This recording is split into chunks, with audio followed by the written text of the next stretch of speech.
আৰু এটি ভাল খবৰ আছে যে আমাৰ 24 অসম লাইভৰ স্বত্বাধিকাৰী নৃপেন দাস ডাঙৰীয়াৰ উদ্যোগত আৰু ঢেকীয়াখোৱাবাসীৰ ৰাইজৰ সহযোগত আৰু ঢেকীয়াখোৱা বৰ্ণামৰ পৰিচালনা সমিতি আৰু আমাৰ শাখা সমিতিসমূহৰ সহযোগত আমি 5 দিনীয়াকৈ যি ভাওনা প্ৰতিযোগিতা আয়োজন কৰিছোঁ। আমাৰ 15 জানুৱাৰীৰ পৰা আৰম্ভ হ'ব। আমাৰ 10খন ভাওনা হ'ব মাত্ৰ 5টা দিনত।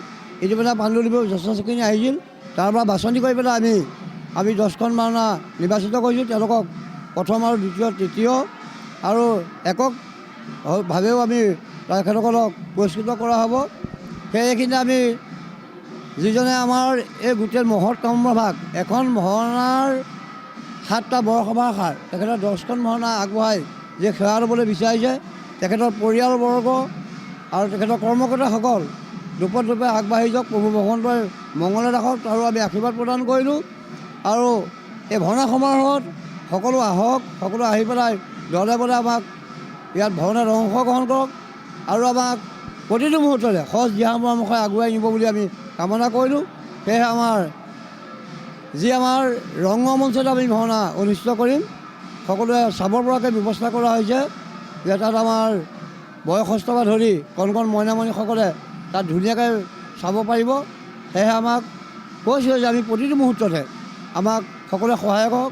আমি ভাওনা প্ৰায় 4 বজাৰ পৰা আৰম্ভ কৰিম প্ৰথমখন, আৰু দ্বিতীয়খন প্ৰায় 8 বজাৰ পৰা আৰম্ভ হ'ব। এইদৰে আমাৰ গোটেই কাৰ্যক্ৰমণিকাটো ইতিমধ্যে আমাৰ সংবাদ মাধ্যমৰ যোগেদি প্ৰচাৰ কৰা হ'ব। আৰু সকলোজনে আহি পেলাই সময়ত ভাওনাত দলে অংশগ্ৰহণ কৰিবলৈ আমি অনুৰোধ কৰিলোঁ। আৰু সকলো কুশলে মংগলে থাকক, সকলোৱে আমাৰ লগত প্ৰতিটো মুহূৰ্ততে আলোক আলোচনা কৰি পেলাই উক্ত কাৰ্যসূচী সমাধান কৰিব বুলি আশা কৰিলোঁ। আৰু এটি ভাল খবৰ আছে যে আমাৰ 24 অসম লাইভৰ স্বত্বাধিকাৰী নৃপেন দাস ডাঙৰীয়াৰ উদ্যোগত আৰু ঢেকীয়াখোৱাবাসীৰ ৰাইজৰ সহযোগত আৰু ঢেকীয়াখোৱা বৰ্ণামৰ পৰিচালনা সমিতি আৰু আমাৰ শাখা সমিতিসমূহৰ সহযোগত আমি 5 দিনীয়াকৈ যি ভাওনা প্ৰতিযোগিতা আয়োজন কৰিছোঁ। আমাৰ 15 জানুৱাৰীৰ পৰা আৰম্ভ হ'ব। আমাৰ 10খন ভাওনা হ'ব মাত্ৰ 5টা দিনত। ইতিমধ্যে পাণ্ডুলিপিৰ যথেষ্টখিনি আহিছিল, তাৰ পৰা বাছনি কৰি পেলাই আমি 10খন ভাওনা নিৰ্বাচিত কৰিছোঁ। তেওঁলোকক প্ৰথম আৰু দ্বিতীয় তৃতীয় আৰু এককভাৱেও আমি তেখেতসকলক পুৰস্কৃত কৰা হ'ব।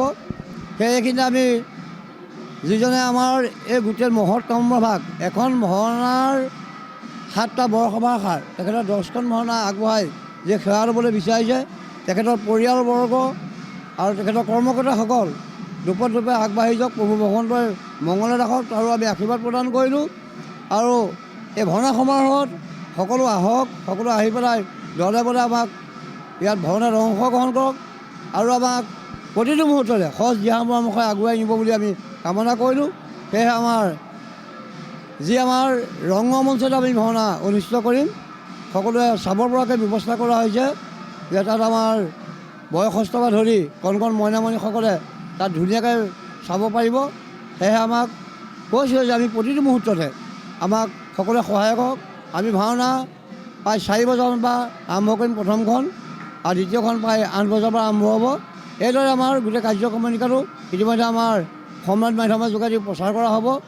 আৰু সকলোজনে আহি পেলাই সময়ত ভাওনাত দলে অংশগ্ৰহণ কৰিবলৈ আমি অনুৰোধ কৰিলোঁ।